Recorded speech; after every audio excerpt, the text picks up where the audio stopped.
This is Leisha Holmes, and I'm your host on the Recruiters Recruitment Podcast. And for any of our audience that have been listening from the start, this is actually a first today. I am really proud to announce and present to you our first ever guest from Austria.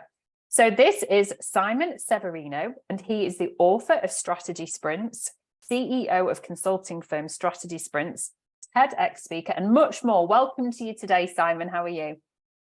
Hey, everybody. Thank you for having me. You're very welcome. So I probably didn't do it justice. So for those who are not yet familiar with you, give us a bio as to who you are and what you do. I do only one thing since 21 years, and that's helping people that run businesses enter markets, crush it in the market, and stay competitive in the market. Because that's psychology, economy, it's product management. There are so many disciplines that you need to get right. And that's why I did fall in love with this topic 21 years ago. And still every day I find it fascinating. And it's full of creativity and of beauty, because you have to understand people and what they need and how to build it and how to promote it. And all these things I find fascinating. And every day I wake up with the feeling, who can I help today with sales and with marketing? And I'm honored that there are enough people that we can help every day. I totally agree with you. I mean, this is why it's going to be such a fascinating topic, because our audience, which is global, tends to be those in the recruitment sector day to day, those who are either forging their career, so they are starting their sales career, so they're going to be sat with notepad and pen, I imagine, and also those who are running sales businesses. So I think that what you will give us is hopefully quite an eclectic view, because it's not, you don't just partner recruitment businesses, but what you help businesses do in terms of scale up will be transferable to our sector, our industry. So what do you think are the greatest challenges facing leaders as we record this in 2023? We are working with many recruiting agencies, marketing agencies, consulting firms, financial advisors. One thing they all have in common, and we are working at, is, Simon, I'm underwater. I have more activities than I have time. And when we look at it, one of the main patterns is they're working more in the business than on the business. Okay, yeah. I'm looking for talents this week, and so basically 80% of the day is working, and then 20% is managing the work. Okay. But there is 0% on some days on improving the business. And by that, I mean working on form, fit, and function of the sales system. How can we make the sales system easier? How can we make the buyer feel safer? How can we be so well organized that every interaction with us is a wow, creates value, wants them to have more interactions. Working on form, fit, and function of the marketing systems. Working on form, fit, and function of how you onboard clients. Can you make it a wow? Can you put away the friction of asking things twice, of having them upload documents, all the things that they actually hate. And we could remove if we just take time to design a better process. So what I see is they work so much in the business that they then don't allocate time to work on the business. And that starts with writing down what you're doing and finding the little leverage points per day. We use the daily flow, which is a practice, a daily habit of writing down, this is how I allocated my time today. This is what I am going to delegate or automate or cut tomorrow. And if you do this every day, you start freeing up time. So our coaching cycle is 90 days when we coach people, because in the first month, we want to free up 10 to 14 hours per week of their time from in the business. In the second month, then we apply that 10 to 14 hours to work on the business. How can we improve how you promote your business and how you close the deal and how you onboard people? And then also the delivery. For example, in recruiting, it's not about just finding talent and placing talent. After you've placed them comes the delivery. How will they land there? Yeah. You create a 90 days package, 100 days package of helping them actually land there and be successful. Your job does not have to stop there. So you can also think about the delivery process, the retention process, the upselling and cross-selling possibilities. I think that listening to everything that you've said there, I think that what tends to happen and what can happen and why maybe so many recruitment leaders fall into the trap unintentionally of working in the business rather than on the business is because they almost are unintentional entrepreneurs. Like a good salesperson will always make money. And listening to this now as an entrepreneur myself, it's you saying, let's find 10 hours and we're going to do this to allow you to get to the next level.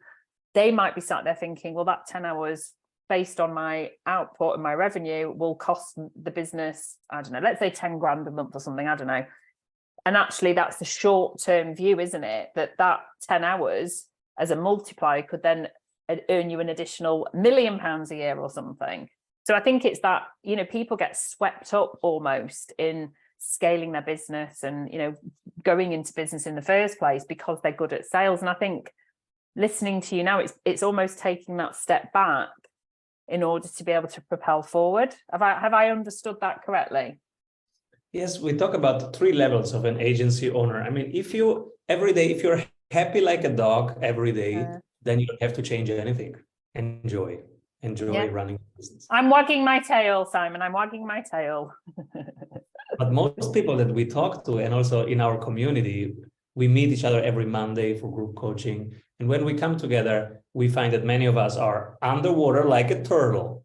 I don't have time for this. I don't have time for that. Oh, my kids have soccer practice, but I cannot bring them 3 times a week because actually this client, oh, that broke in that country. So underwater, like a turtle, is a state that we see a lot. And we have developed 6 baby steps to get them from underwater. Now free up time. And that takes around 2 weeks to free up 10 to 14 hours from their current week. And then stage 2, they are now fast like a cheetah. I love it. And cheetah intensity is amazing. It's adrenaline. People like it. It's a rush. And workaholics love it, definitely. I'm one of those. And so I could work all the time and I love it and it's intense. You get feedback, you get monetary feedback, you get applause, you get thank yous.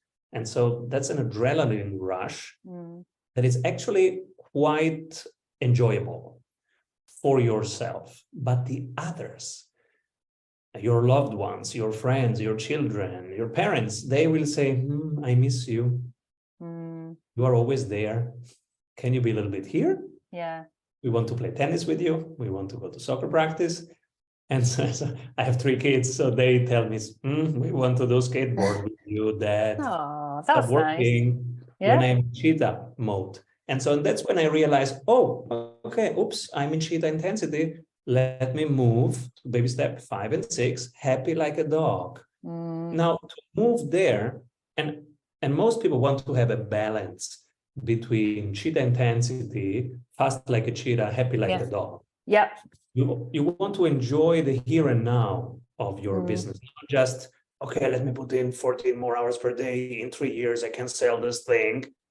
That doesn't sound very enjoyable. Sorry. No. Can you enjoy the process, the creativity, the beauty of the moment, of your interaction right now, of the people you're here to serve?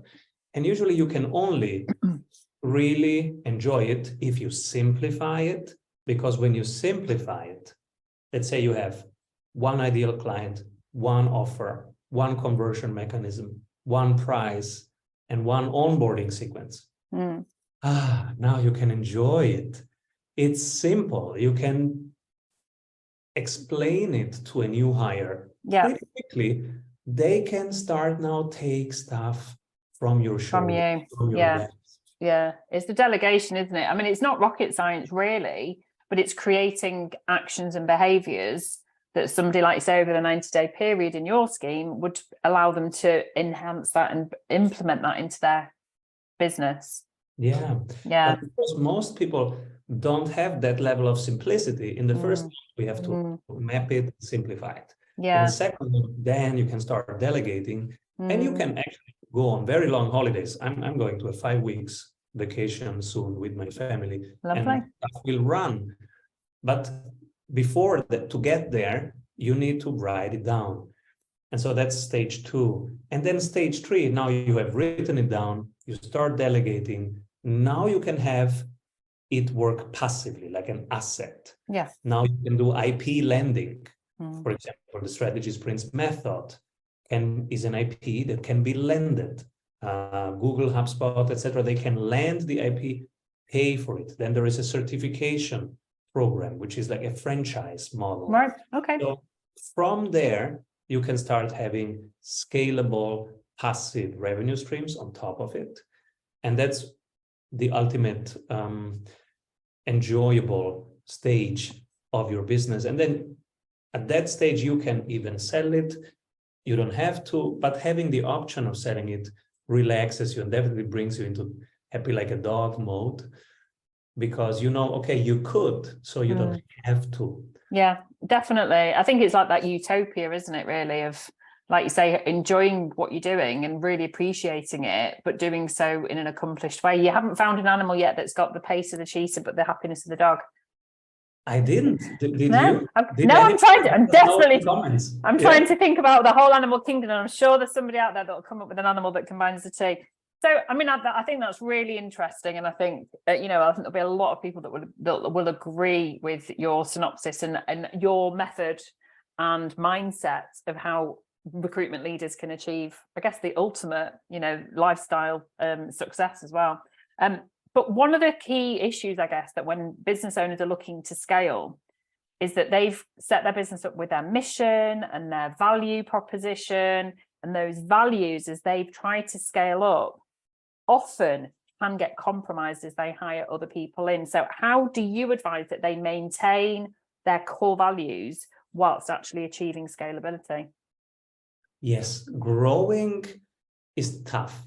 When you grow, what usually happens is that the simplicity is hard to keep, and so stuff gets complicated.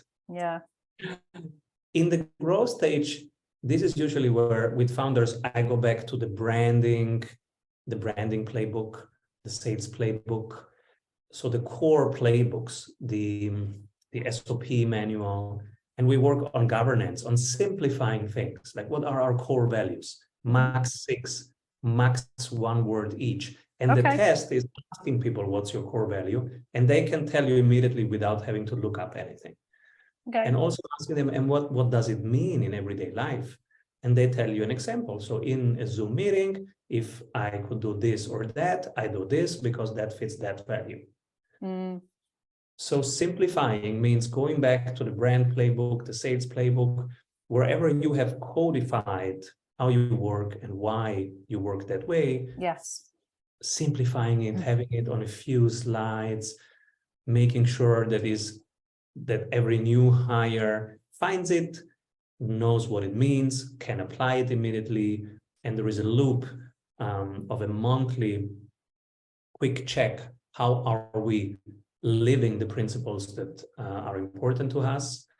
And that's basically it. You have to go back to the SOP manual, to the playbooks, and keep them simple, because every organization that grows, everybody comes in, has new ideas, wants to expand things, etc., and then you are in chaos again. It will happen because growth is a spiral. Okay. As soon as you have something that's working, it will scale, and when it scales, the current processes will break. So you have to remap, redefine them for the next bigger.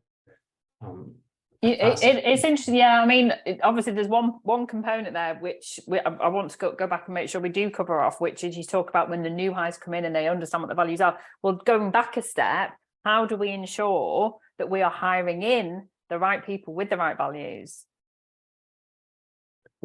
Chapter 12 and chapter 13 are about the hiring process. Okay. It took me 2 full chapters. So I'm talking about the book Strategy Sprints.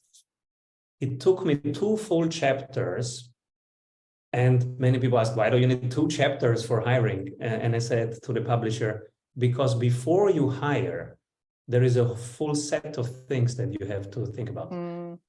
One, and that's the biggest one, is how does the job scorecard look like for that position?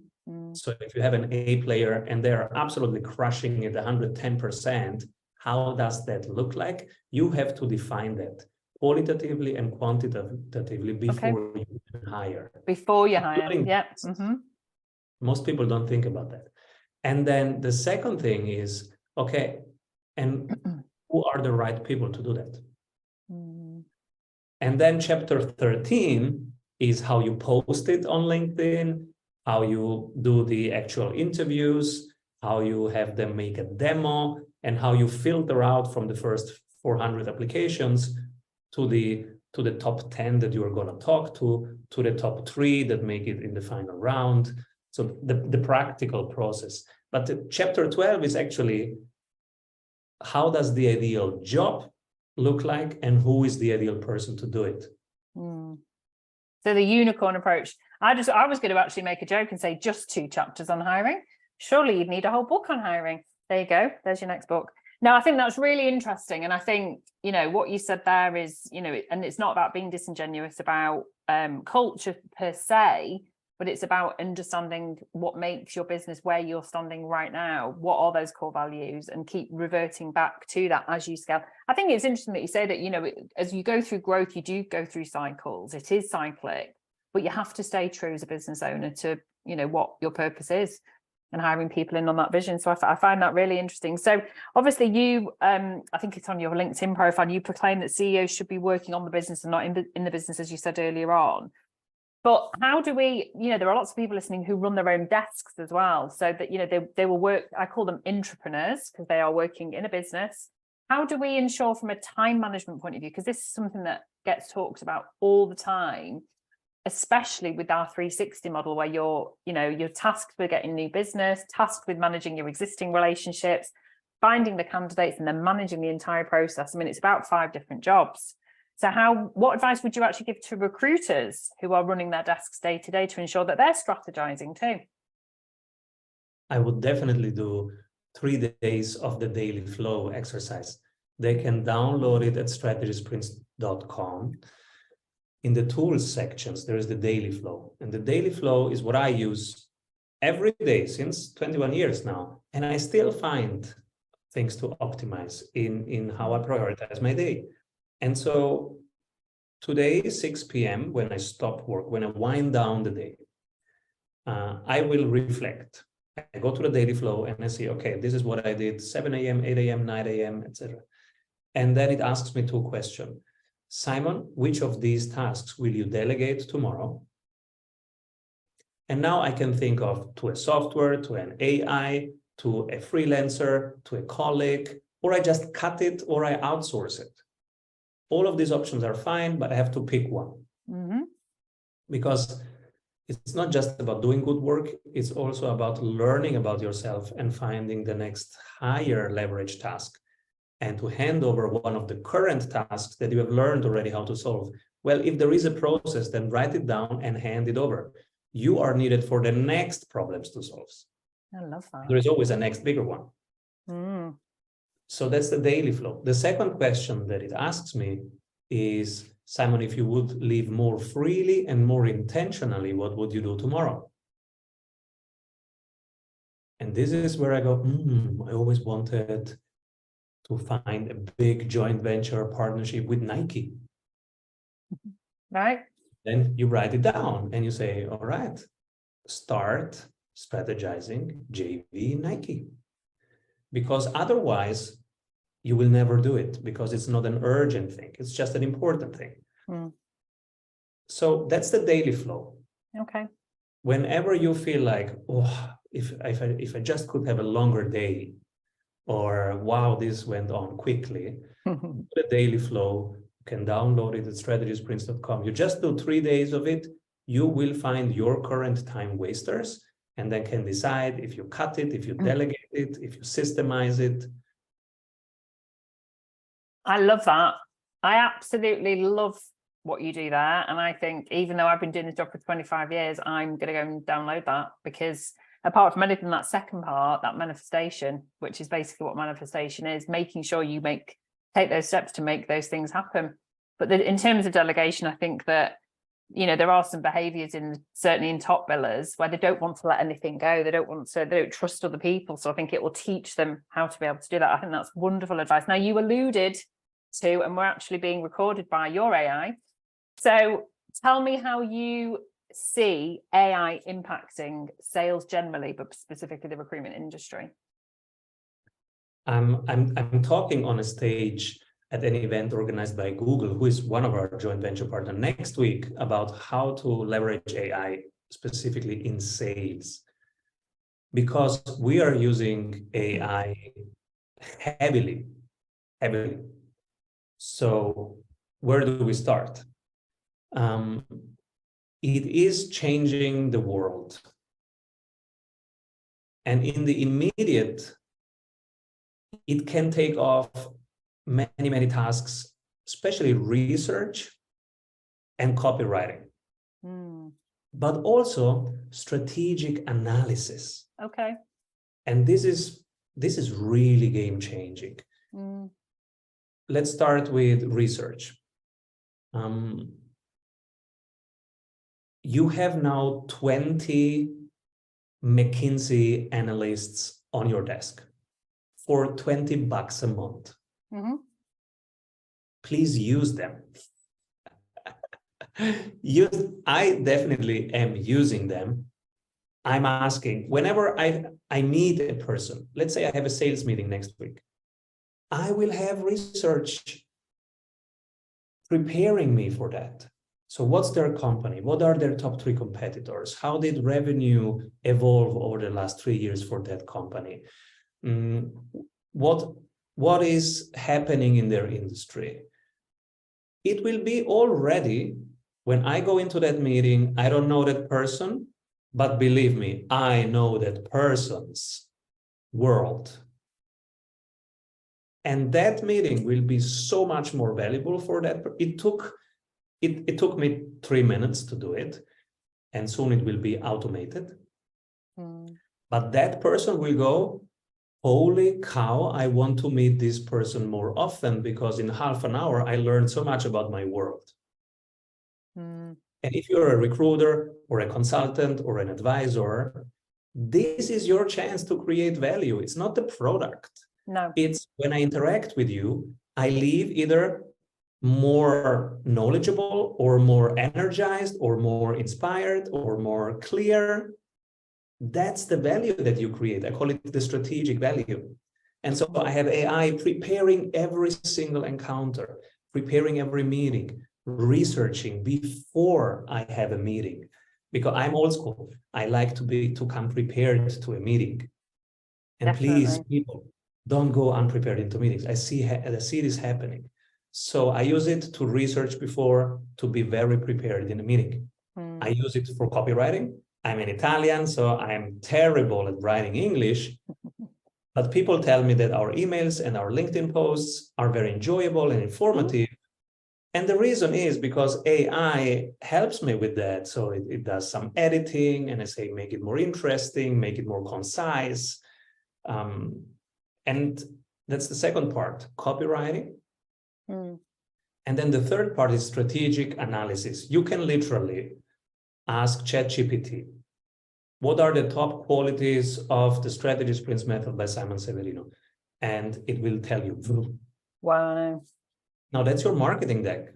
Then you can say, how does it compare to competitor 1, 2, 3? Where are unmet needs that those competitors leave open? How could strategy sprints enter that market or formulate it? Please create a 12 weeks marketing plan from that perspective. And it does create a 12 weeks marketing plan. Yeah, So no, absolutely. Definitely. I think I just want to pick up on your point as well. I think that there was never any excuse to not be prepared for any kind of sales meeting or an interview. But now with ChatGPT, there's literally no excuse anymore. So I totally agree with you that. I think, you know, I do want to counter on the content. And the reason I want to counter is that I'm already observing quite a lot of homogenized content where people are literally, you can tell a post on LinkedIn that has been written by ChatGPT if there's not been any editing, there's not been any personalization, or dare I say it, humanization. I just scroll straight past. I can see a mile off that it's not been written by that person because it's changed, the voice has changed. So I think that's the caveat that I want to say on content. I think it's brilliant for content generation ideas, but please try and still keep it human. And I mean, I don't know what you think about my counter argument on that. Boring content has always been boring. True. You can see it from the far, just delete, unsubscribe. Agreed. No, I totally agree with you. Well, look, you've been so useful, and I know that everyone's going to be scrolling to the bottom in the comments to look for that link. So we'll make sure we get all the data and all the information off you so that people can buy your books, get onto that website as well, so they can do your behavior thing for the daily habits. Thank you so much for joining us, Simon. You've been an absolutely wonderful guest, and I can see why you've had such an amazingly successful career. So thank you so much for joining us on the Recruiters Recruitment Podcast. And let us know in the comments, what's the animal that's fast like a cheetah and happy like a dog? We're looking for the animal. Literally, what is it? There must be one. But yes, I agree. We'll have to get the answers in the comments below, everybody. Thank you so much. I really appreciate it.